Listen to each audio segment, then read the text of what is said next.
naman natin yung mga nagre-reklamo. Mga reklamador wala na. Ito mga komunista talaga, mga reklamador yung mga animal na yan. Panoorin natin. Hindi pabor ang mga kongresista at House prosecutor sa mungkahing tapusin ng impeachment trial ni Vice President Sara Duterte sa loob lang ng 19 na araw. Giit nila, pwede yang itawid sa susunod na kongreso. Nasa frontline ng balitang yan si Marian Enriquez. Hindi pabor ang mga kongresista at House prosecutors sa planong gawin ang impeachment trial ni Vice President Sara Duterte sa loob lang ng 19 na araw.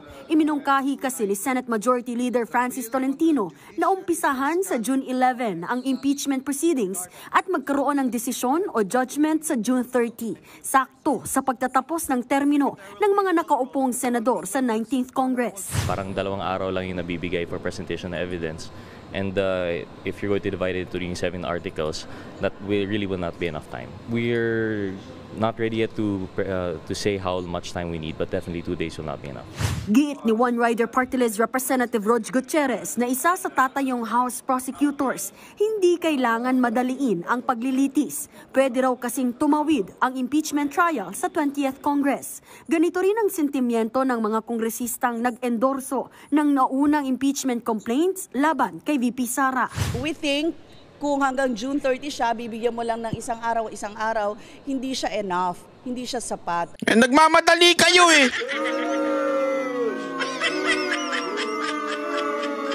Nagmamadali kayo, tapos ngayon biglang hindi pa sapat. Bakit di nyo...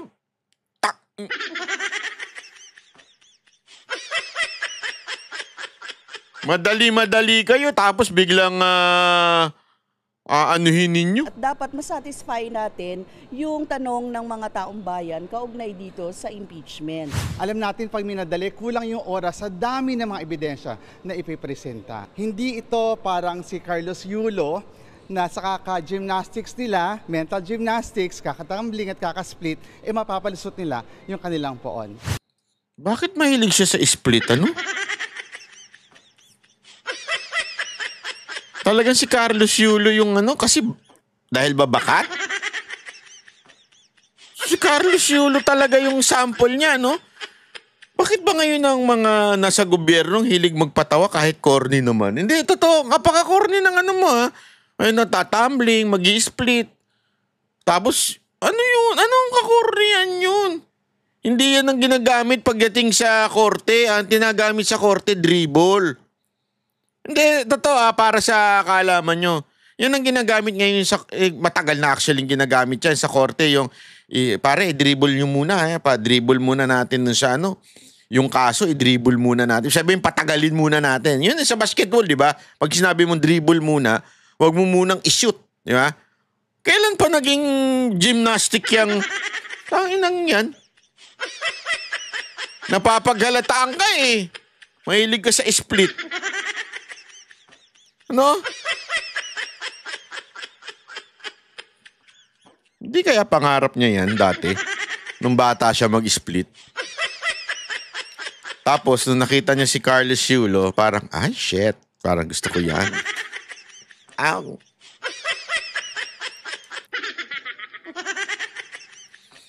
Bihira talaga, oh. Ba't ba dumadami yung mga hindi naman nanganganak?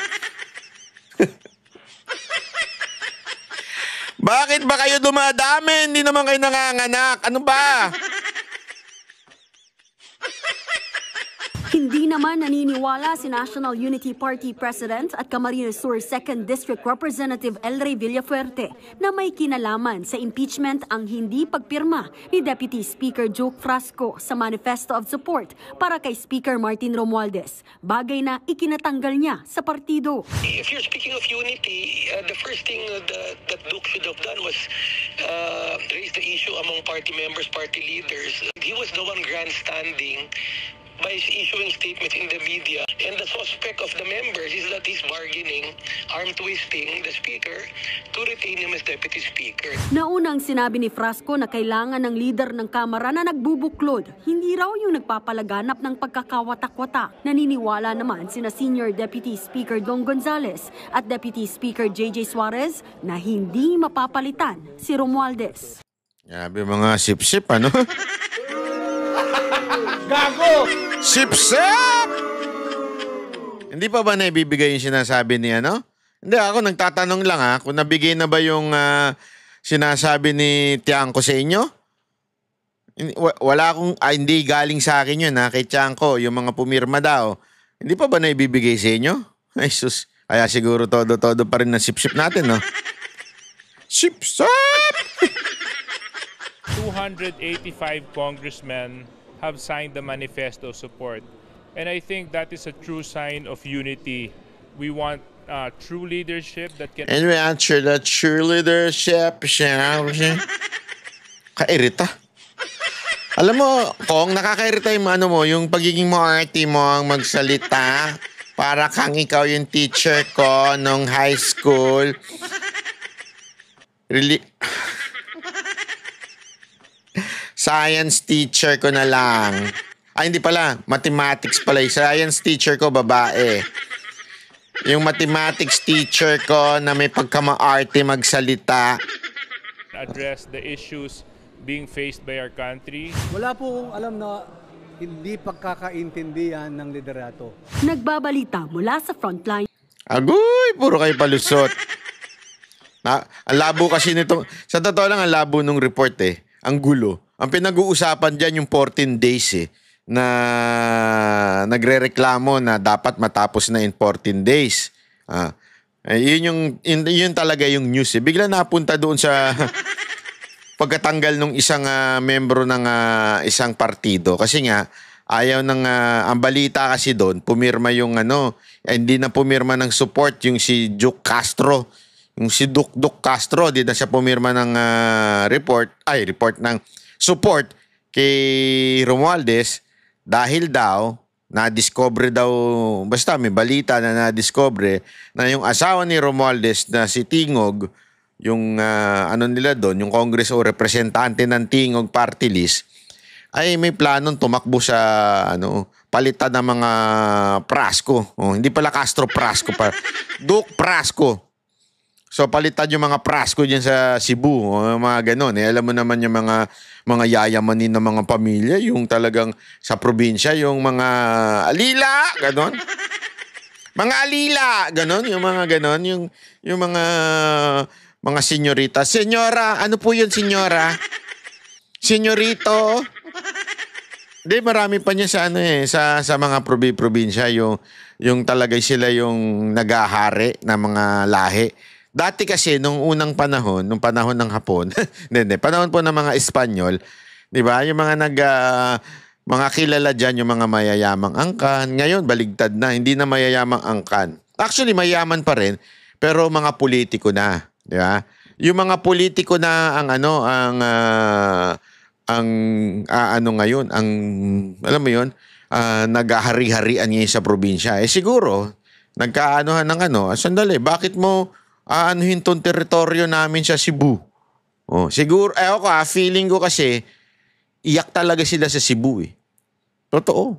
Feeling ko, umiyak talaga sila sa Cebu dahil kita nyo naman, yung ine-expect nilang panalo doon. Doon nila talaga pinagukulan ng pansin Mantakin mo yung 20 pesos na bigas, piling store lang dyan sa Cebu. Di ba? Talagang yun ang focus nila. Doon pa sila talaga natalo. Kaya pinaghahandaan nila yung Cebu 2028. Pinaghahandaan nila yan. Dahil vote-rich city yan Yung lugar ng Cebu. Naku, yung probinsya na yan Yung talagang matindi ang dyan, botohan. Kaya I think, ang pagkaalam ko, mahigit 4 to 6 million ba yun ang botante ata dyan sa area na yan. So, ibig ko sabihin lang, mukhang gusto nilang agawin, di ba? Kaya tuloy hindi pumirma yung si Duke Prasco, di ba? So, ewan natin, tingnan natin. Sana may sumunod sa kanya na mga congressman at umayaw na dito kay kay Romualdez, di ba? Sana naman, ewan ko.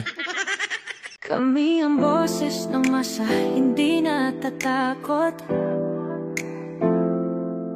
Katotohanan lang, di kami nalulunod.